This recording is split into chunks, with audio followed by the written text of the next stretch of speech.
Alright, so I went on a return trip because I wanted to get the perfect scythe with all the blood absorb.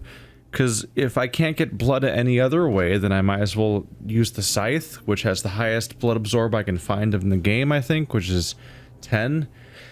Which is not bad considering that's probably blood. That's like per hit, right? And I have like 135, so like that's not a terrible rate of blood recovery. This costs 15, so every other hit, every 1.5 hits is enough to do another heal, even though my heal sucks for some reason. I haven't done like the measurement on the screen necessarily, but I'm pretty sure that something's wrong.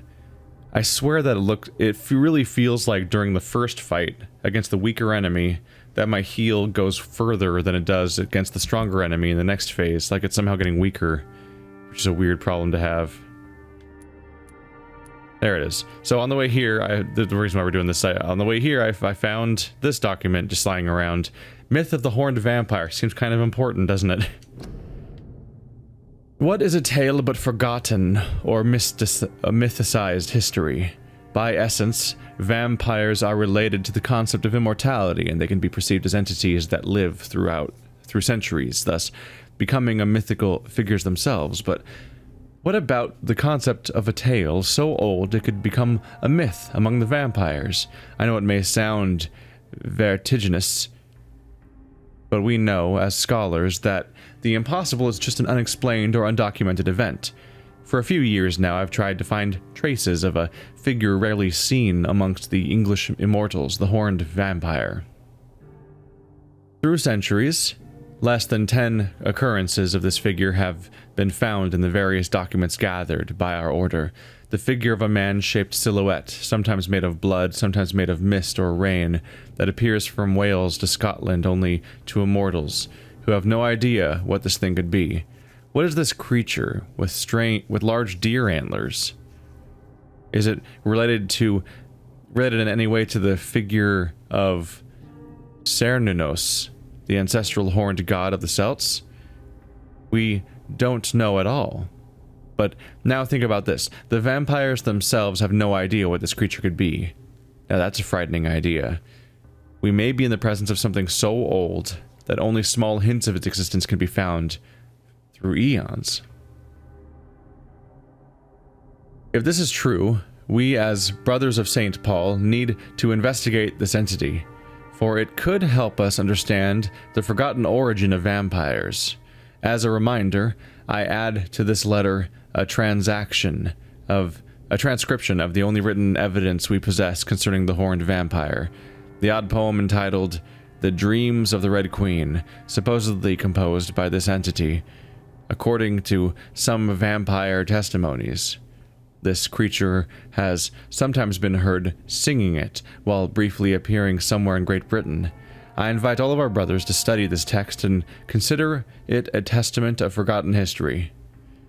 12 dreams for the Red Queen under crown of stone, that she may linger longer with eyes kept closed. 11 thorns blooming from her troubled brow, awaiting the next harvest to be gleaned at brisk springs. 10 copper veins ripped from the belly of the earth, melted into tears flowing towards banished brothers. 9 glorious pyres on the scorched plain, to punish those whose hands were slow to obey. 8 voracious beasts born from 8 restless nights, their backs hardened by their race and the sun. 7 notes of warning in the summer sky, compelling child to shielded sheets of sleep. 6 watchers bent on the hunting trails, shadows of their spears trace the tired furrows. 5 houses to fall before song's end, then 5 more reborn from their blackened ashes. 4 nails piercing the flesh of the sinner, restlessly hung to the dark wood of his crimes. 3 books scribbled by pen of the dancer, who refuses to answer the call of the abyss.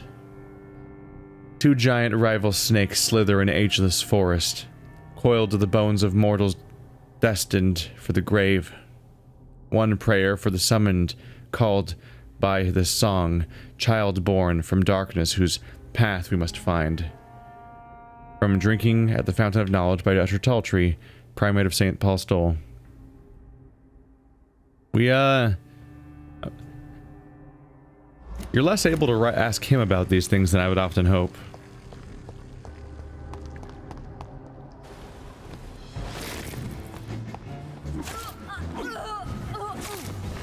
I'm gonna have to get used to the idea that I'm not building up her stun meter at all.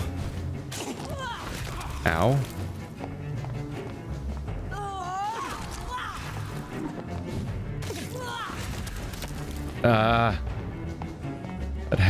That half-hearted dodge. All right.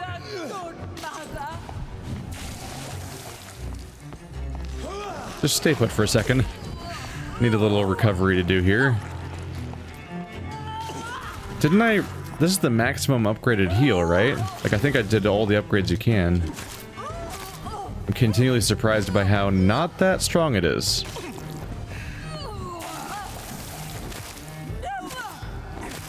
I like how much blood recovery I get.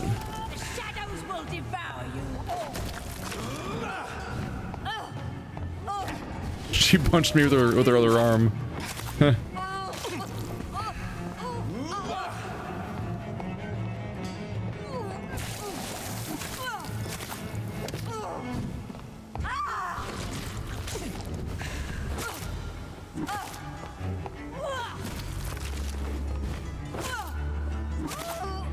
Got her. That's the easy part, though.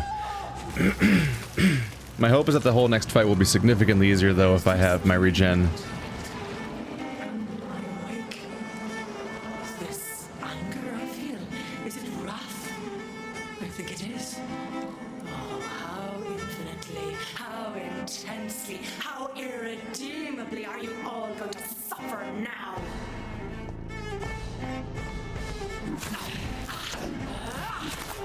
Ow. God damn it, the dodging. Ah.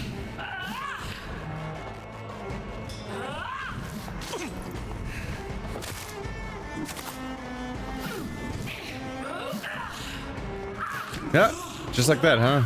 God damn it. Feed your mother, child.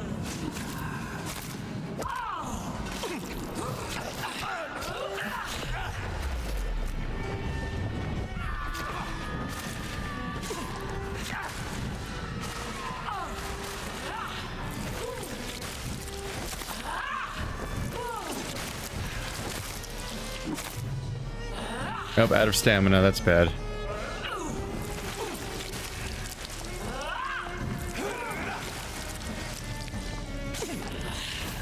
Nope. Eat, for this is my body.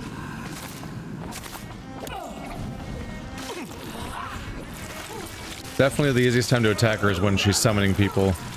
It's for a while that she stands still, but you have to be careful because she's going to immediately start attacking you. And you dashing in to attack her means you're low on stamina, which makes it hard to dodge all of her ads.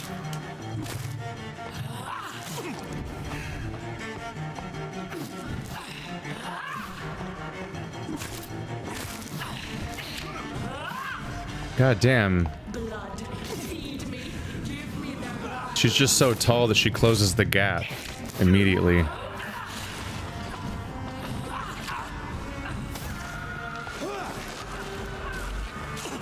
I'm continually surprised, like I'll dash away multiple times and then she'll do one attack and have already closed the gap and I'm like, God, that uses all my stamina to dodge that far and it's still not far enough.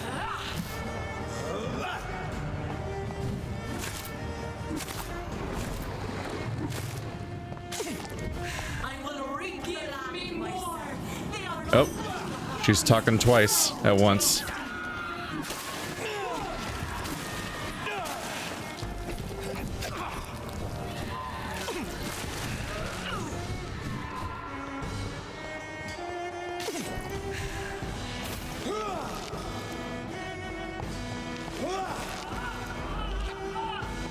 You stay put for a second. I'm gonna cap myself off.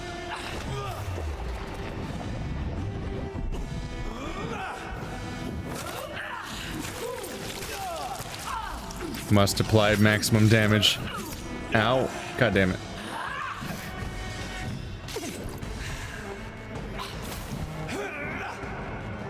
Blood, feed me, give me their lives. That last attack miss? How'd that happen? Ow. Ah, can't dodge anymore.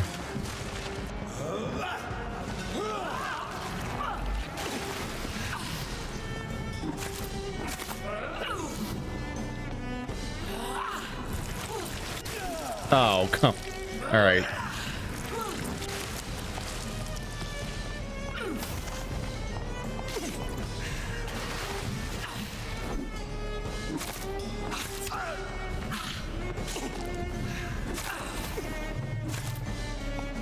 Eat, for this is my blood. Move, move, move. God damn it.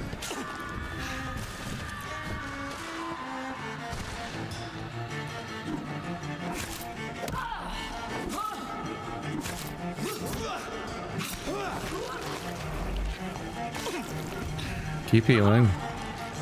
Keep the heals. Oh.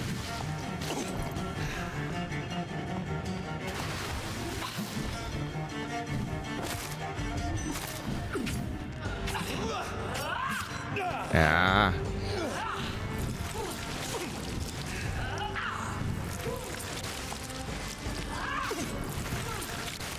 Trying to heal. Come on, we're so close. Ah, she's flying away. That means I can't hurt her. What's funny is I think I might have beat her on my first try if it wasn't for the part where the game broke. That was doing pretty well.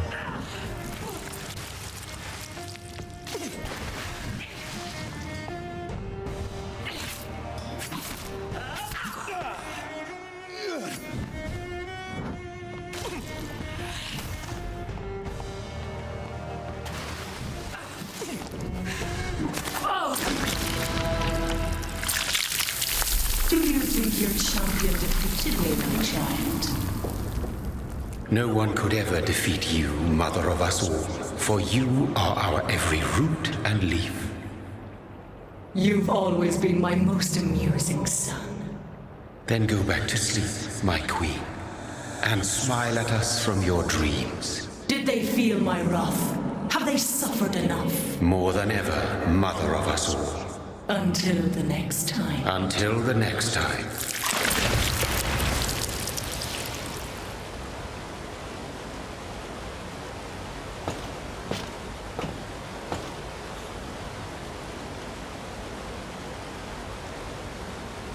So it's over then, young Ekon. You have put an end to this terrible menace. Old Bridget, what are you doing here? This is my realm, Ekon. This is Skal territory. But they were all massacred by the monstrosity that Harriet became. Others will come, engendered by deceitful vampires. I don't mean you, of course.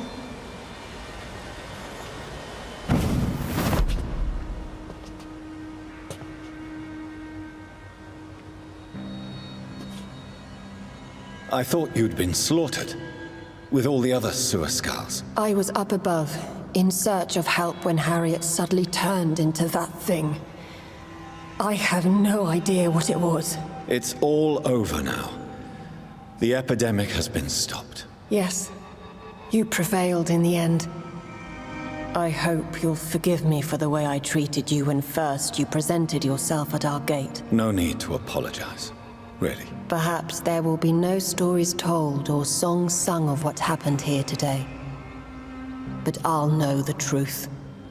Jonathan Reid, newborn vampire, stepped forward and saved us all. I'm honored to be part of this city's legend. Thank you, old Bridget. May I ask you just one question? How could I refuse you anything now? I'll answer just as I answered Lady Ashbury when we met a few nights ago. Who are you? Really? I was born with the name Bridget Eleanor Wellington. In 1738, my beloved and immortal husband decided to preserve my beauty and youth forever by making me drink his blood. You were Lord Redgrave's wife. Then the pompous fool rejected you, did he not? It was about 200 years ago. Peace found me in time. And I sincerely hope it will find you too, now that all is over. No, it's not over. I may have ended the vampire epidemic, but I still need answers from the woman I love. I feared you would say that. Go then, young Ekon, and face your fate. Just remember that I'll always be here for you.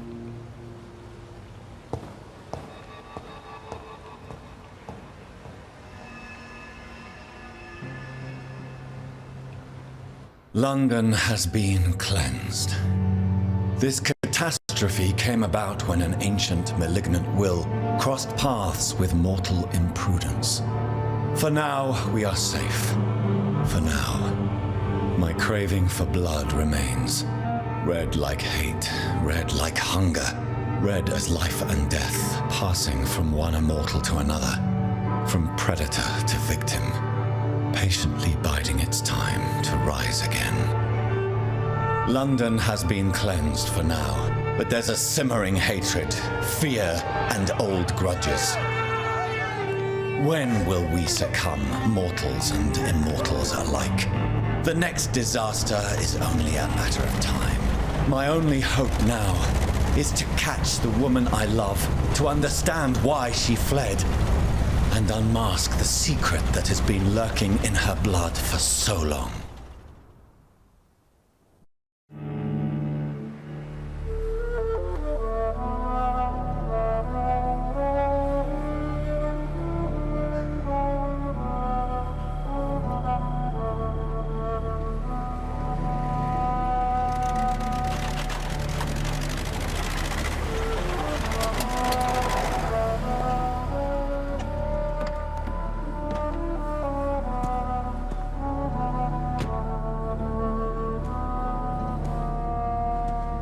Well, this is it.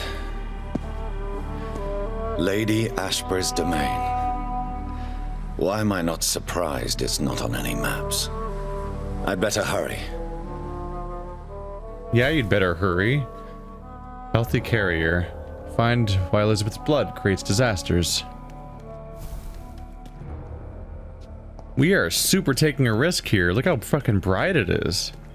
What if you like hit traffic or a mechanical failure, or really just anything happened, or you misjudged how long the trip would take? It's about to reach daylight right now. Beautiful morn, my child. It looks like dawn is here at long last. Can't you just leave me alone? Your precious queen has been sent back to the bottomless pit from whence she came. The nightmare is almost over. I am here to say goodbye. The sun's warmth exhausts me. Soon I will rejoin my queen in her endless sleep. It is over. You did well. So our beloved mother will just go back to sleep, now that enough people have suffered. Is that it? No, Jonathan. The Morrigan has been appeased because you dared confront her. You have prevailed, my bittersweet champion.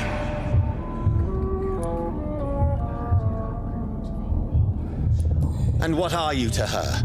Her counterpart? Her opponent in some timeless game?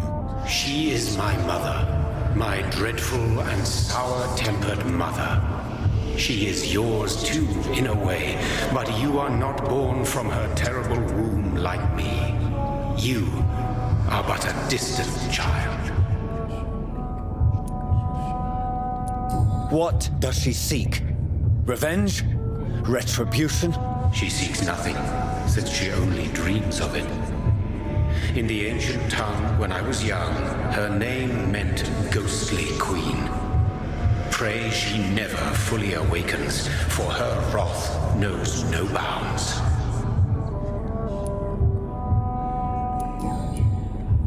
Why did Harriet Jones become a disaster? You are the doctor. You hold the knowledge needed to answer such a question. Have you the answer?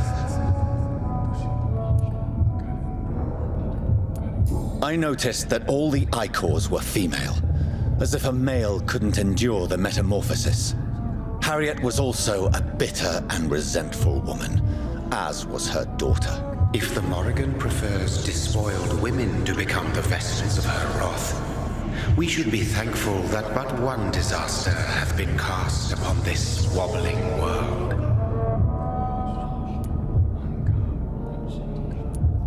Icors seem to carry various diseases.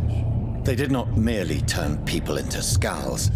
Their presence alone spreads death. Who knows whether the Red Queen awakens when cursed mortals endure such epidemics, or if the contagions emerge like a curse as she awakes.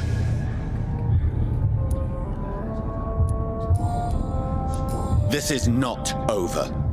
I am here to find the true origin of the blood of hate. 'Tis unwise to interfere with a tale rooted so deeply in the suffering of others.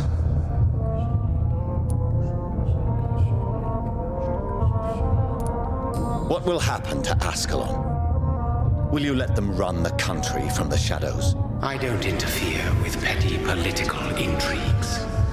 Ascalon was built upon the lie of a lineage. Such a deceit cannot last forever. But Lord Redgrave definitely possessed Marshall's blood. Untainted blood from the greatest vampire knight. Really? I wonder how he managed to acquire it. Perhaps I should retrieve this artifact before going back to sleep. What will become of the vampire hunters? In their leader, you now have a spy behind enemy lines. By guiding your progeny, you may yet protect your immortal friends for some time to come. If you dare. What will become of the Brotherhood? I foresee trouble for them now that your progeny considers becoming the new primate. But I'm certain the current primate has no wish to resign. Exactly. And I am not fully convinced your progeny truly understands what dreadful power he is about to defy. That's interesting, because it's nowhere that it maybe if I don't know. No, it probably wouldn't work. Wait, no. Yes? No? Can I go? I can pause the game. Okay. Let's review. Wow. Look how sick everyone is now, by the way. He is level 5, so according to the game's mechanics, you could kill him. Curious about that. I am curious about that. Because he's the leader of the organization that my progeny is trying to be the leader of, so presumably killing him would clear that up for him and actually change the outcome. And then I'd have a situation where both major organizations that I deal with in this situation, the Prewin and the St. Paul Stole, would both be led by vampires that I created. Then I could just wipe out the Ascalon Club, and more or less Jonathan Reid is suddenly like at the seat of power of the entire area for vampires, and that sure simplifies the supposed vampire politics and so on. I wonder if you can kill him or not, though. He rebuffed my ability to make people answer questions, which doesn't bode well for your ability to mesmerize him. I wouldn't be surprised if trying to mesmerize him makes him just rebuff you, and it doesn't happen. So the areas are currently in serious, healthy, serious, and serious condition.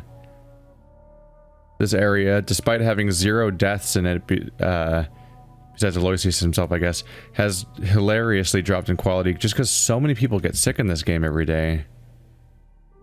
That's brutal how many people get sick that quickly. Meanwhile, no one's sick in Pembroke. I wonder if him being a constantly working vampire like might lead to his zone never getting sick people again, or if it's just a happenstance that no one's sick today. I don't know. Either way, all the districts are currently alive at the very least. You're the one that has a new thing about accidental deaths. The inhabitants of London live in fear of physicians, delayed interventions, barefaced favoritism, and strange experimental treatments. This scarcity of professionalism is crystallized in Pembroke Hospital, Whitechapel, where deontology was discharged a long time ago. The Pembroke administration hides behind a facade of dedication and rectitude, but those of us who know any of their patients, or worse, were among them, are aware of their deceit. In this temple devoted to dread, you will have to pay to get a bed. You will catch illnesses you never knew existed, and your corpse will be relieved of its possessions in the morgue. Here, patients die overnight of wounds that they never bore upon their arrival, and they call them accidents. I briefly interviewed Dr. Swansea, head of administration, declaimed a pedantic timor mortis conturbat me, fear of death confounds me, before forcing us out of the establishment. Quotes in Latin will not be enough to keep us away from their morbidity. Volunteers are welcome to join me tomorrow morning in front of the hospital to demand clear facts about the state of this medical institution. Come in numbers, EW. Well. And nobody has died there besides Claycox. It's true, a lot of the things that they say there are true. Some of them might be slightly unfair, while some of them are probably very fair. I did let the guy go through with his experimental... oh, wait, no, I didn't. I gave him the placebo, right? So he didn't go through with his experimental research, but, like, Thelma is likely assaulting patients, although not seriously, seemingly. These two have a thing where they charge people for beds. This guy never actually got cured. No one really ever got cured the whole time I was there, actually. But that's partly because all of these zones are kind of in a state of permanent stasis where nothing really happens in them. They might be able to die of sickness, but the main thing that happens is it's just either I kill them or I don't kill them. And aside from that, they'll just sit there statically.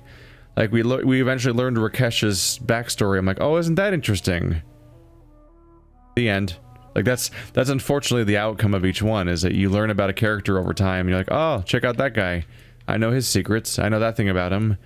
And then the great outcome is nothing. They're just going to stand there. They will just stand there and never intersect with the main story at any point unless you kill them. Which still doesn't make them intersect with the main story, but that's the only outcome that they can have. It just all feels kind of half-baked and undercooked, and other metaphors about cooking. Why did I go there? Right, I went there because I wanted to see... I was curious about the idea of, like, oh yeah, I was checking out the mesmerization level of Talltree, which the game says you can mesmerize him, but I haven't tested it, so I don't fully believe that. But that would have been interesting to have ended the game with Reid in control of multiple major organizations. No. I must know why Elizabeth fled here when I discovered she was the original healthy carrier. No, she is not what you say she is. That is a secret you will discover soon enough. And you? Why are you here? Which new thread of which old twisted plan are you seeking to pull now? Tell me the truth. I am just here to salute my sons, and to bid them fare thee well. Your sons? Plural? My God, will you ever stop speaking in riddles? Perhaps I am too old for your spoken language. Perhaps you now have so many subtle words you no longer hear the simplest ones. Tell me about William Marshall. Why is his blood so strong? He is not stronger than you, only older. You are strong, Jonathan Reid. A champion of your time, chosen to defeat a threat spawned of this generation. Is he here? Is William Marshall here? Is that why you're here now, too? Have I not already answered that question?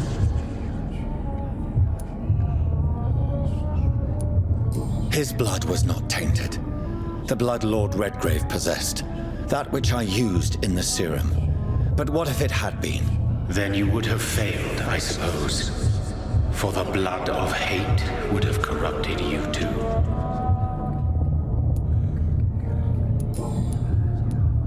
When he fought me, Geoffrey McCullum used a serum made of King Arthur's blood. Since then, I have discovered that it was vampire blood. Whose blood was it? You just said it. It was the blood of a king. The blood of the champion I chose to save this land in its time of greatest peril. King Arthur was also your progeny. Why am I not surprised? Yes, he was. But he failed in the end. And for centuries the land suffered his defeat. Who are your sons? Why do you bid them farewell now? You are my son, as is William Marshall. This is madness. How many have you created? Who else? Shakespeare? Isaac Newton? Alfred the Great? Francis Drake? Thomas More? Guy Fawkes? My progeny is scarce, for I rarely feel the urge to protect this land anymore. But yes, one of those you named is your immortal brother. Maybe you shall meet one night. So that is all we are to you? Puppets you create to defeat some threat born from a dreaming devil? No. You are my sons. I am proud of you. I mourn when you fail.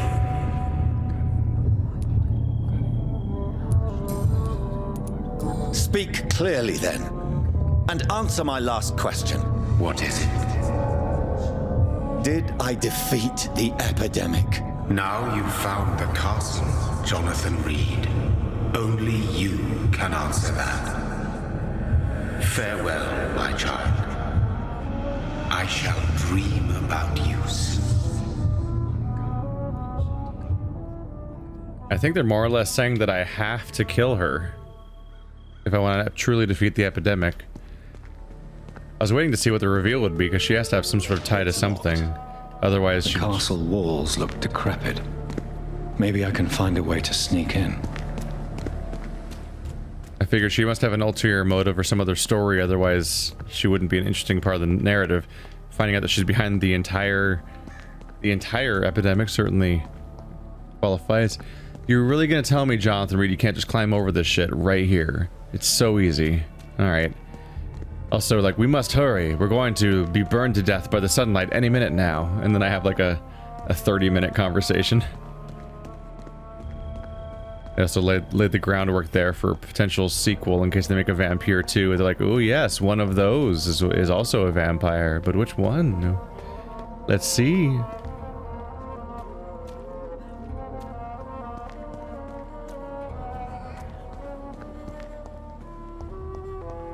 There's a lot of environment here. Oop. You can see inside. Just walk in right there. There you go. Jonathan Reid. Not here either.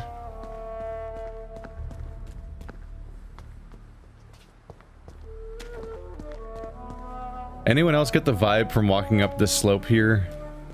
Probably just randomly jumping to it, but I'm thinking about like walking around the perimeter surrounding Firelink Shrine in Dark Souls 3. And I'm like, oh, look at this. This environment all kind of fits that way, doesn't it?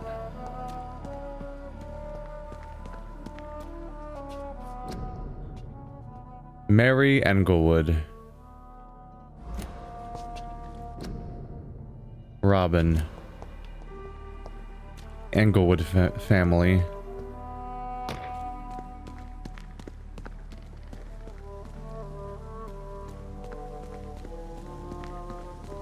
I find it a little odd that apparently time passed, but they never took me to the district map.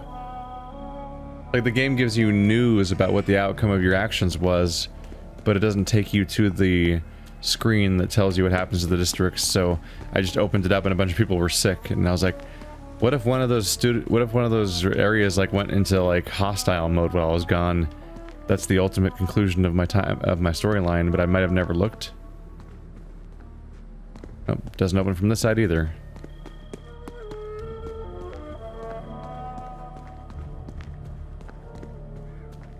It's a weird storyline, I gotta say.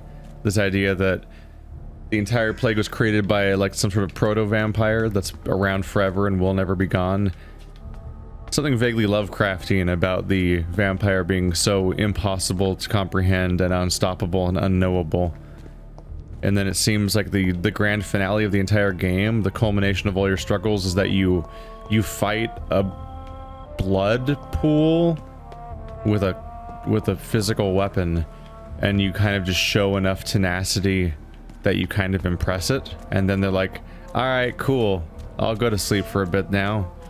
And it's also a character you've never met before, because it's an abstract, weird nightmare creature. It's all a weird story. I cannot enter. The lady of the manor isn't expecting visitors. I've been that way already. Yeah, there's no grand villain that's set up that comes up later or anything.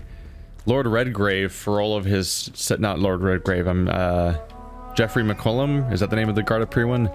For all his setup, the grand ending of him, even though he seems like he might be one of the main villains of the game, all he does is ambush you one day in the hospital, and then you fight him, and then he leaves the story, and you're like, that's all he was building up to, was one boss fight? You just fight him real quick, and then he leaves the story, and you're like, all right, I beat him. Maybe it's just my imagination, but I think I smell Elizabeth's perfume. She must be here somewhere. I was hoping that turning... Yeah, it happens every single time. I turned 2 characters into vampires, and I made one skal stop having hunger.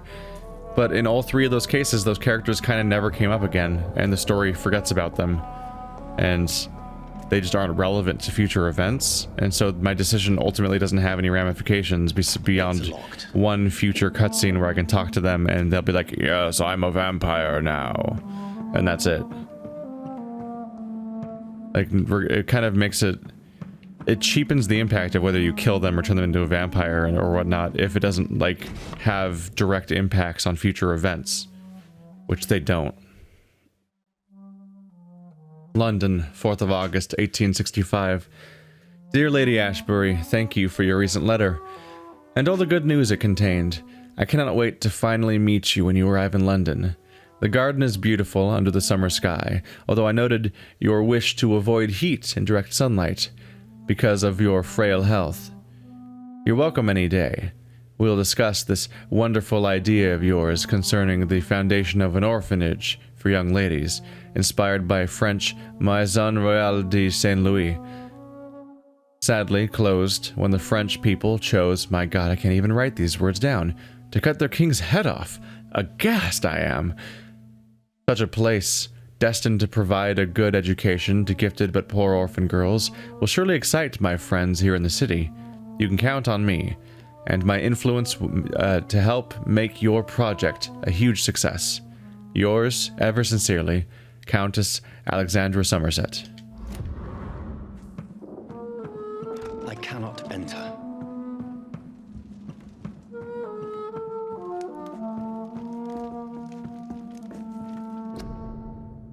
It's Elizabeth Blackwood. It always bothers me and when there's a narrative that's heavy with choice about who lives and who dies and whatnot, but then immediately after they live or die, based on your decision, they either drop out of the story entirely and you don't see them anymore. Dr. Jonathan Reid. Oh, well, she painted that. I guess that makes sense.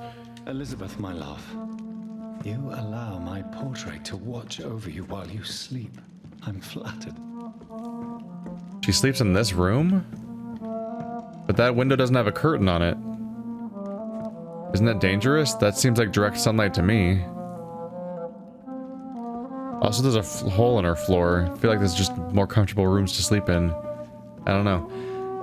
But that happens in Mass Effect, that happens in Walking Dead, it happens in a bunch of different games where you make vital decisions about who lives and who dies, and then your reward for that is that whoever lives in the situation dies like the next episode or whatever, or they take a back seat for the rest of the story because they don't want to deal with that many variables. And it's like, oh man. Ashbury Castle, 21st of September, 1795. Dear Mr. McAllister, like Home Alone?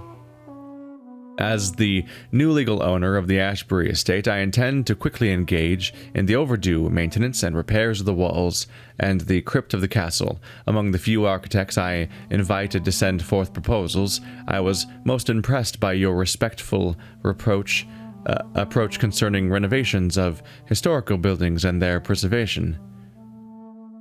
Preservation, yeah. I would be glad to meet you at your convenience. My only request would be to speak to you directly and not to your assistants. Any evening next month would be agreeable. You may come to the castle, or I can meet you at your office as you prefer. If you agree to come to the castle, I could show you what kind of repairs and modifications I have in mind concerning the crypt, which may need considerable work and reconstruction. Very sincerely, Lady Ashbury. Like most castles, this one has a crypt, and it holds something special inside. It holds Lady Ashbury. This castle is falling apart. You're really late to notice that, sir. Oh, there she is in Paris in 1888. It is actually really hard to make out her face in that picture. She looks a little bit like, what's her name? Kate from Lost? I forgot her name.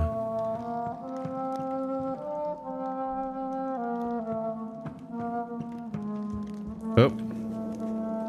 Going down. Better hurry up and find her. Fragrance. Elizabeth's perfume. She was here, and recently. I sense that with my dragon vision? I mean, vampire vision? What? Why did I say dragon? Hey, that's where I was earlier. All I had to do was walk through that. You're so busy being a polite Englishman, you couldn't just walk through this very person-sized opening. I find these openings interesting, by the way, because, like, they're not designed for people to go through, right? I think it's for air ventilation, is basically the idea. But clearly a person could go through there, and it's on ground level, so, like, even the people who live there would probably go through it periodically, right? Just because it's so much easier than taking the long route around your environment. So open. Also, does that constantly let bugs in? Or does the climate kind of disallow bugs? I don't know. Elizabeth and Jacob Blackwood.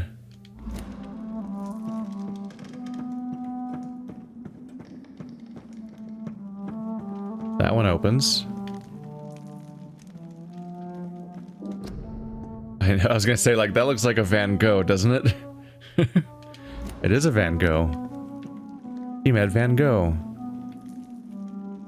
Wait, isn't Van Gogh known for only having sold, like, one painting?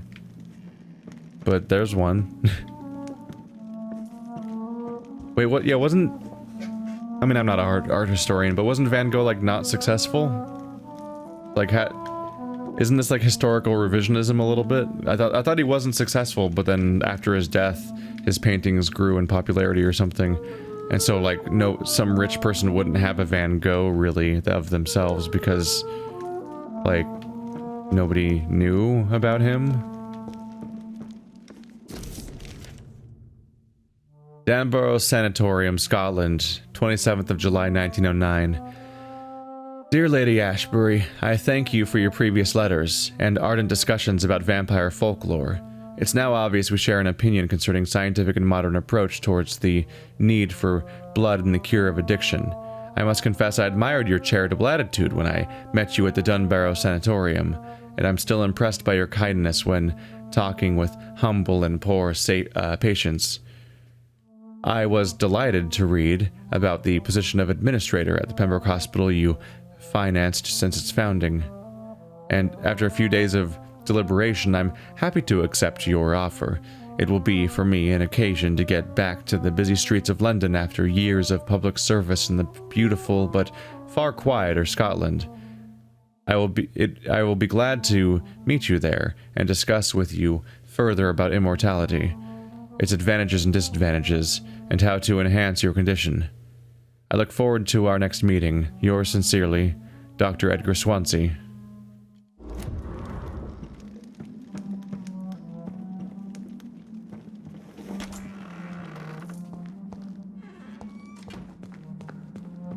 This is a really detailed environment.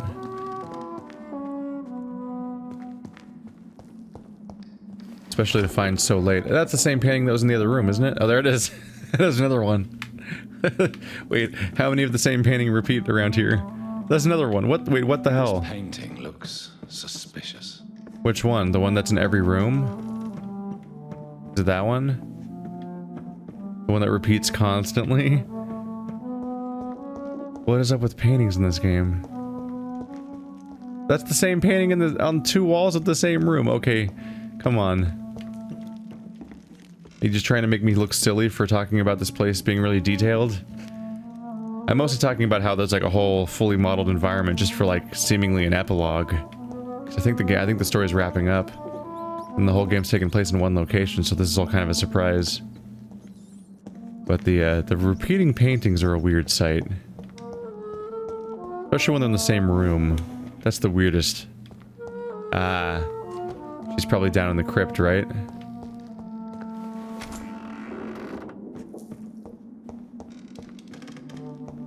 I go up here. Oh, is that the secret? Is that the suspicious painting?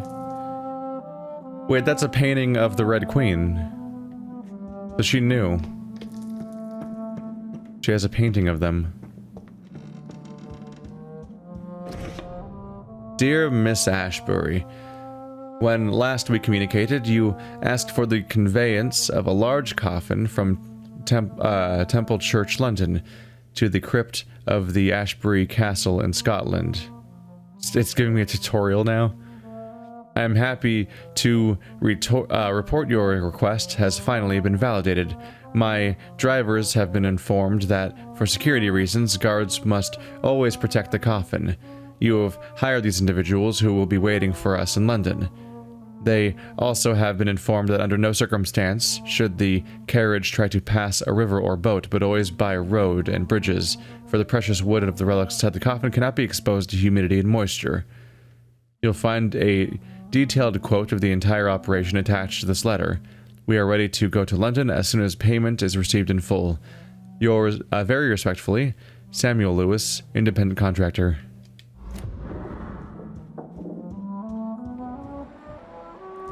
Yep. Sword and moon. A sword and a moon are the symbols I should look for. We're getting puzzly for a minute. Well, I want to look around and read all of her notes. I'm here to read all of her diary entries. She has multiple pianos in this house. Oh wait, that's the same piano. Never mind. We've looped around.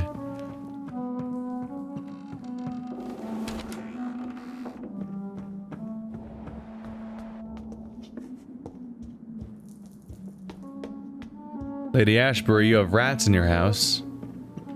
Unbecoming of a lady. Yeah, this is the first room I walked into.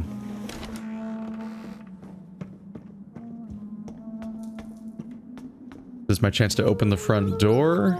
Nope, front door doesn't open.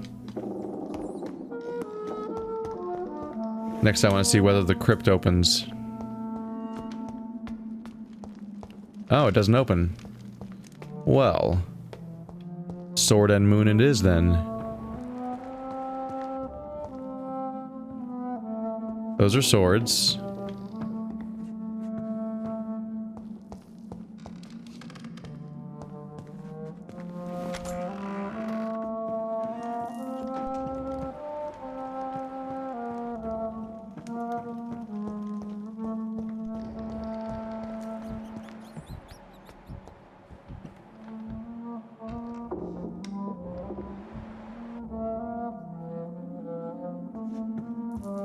This might take a while. Oh. That's not a great sight. The wall, whatever's sticking out of the wall is actually clipping through those shields. Oof.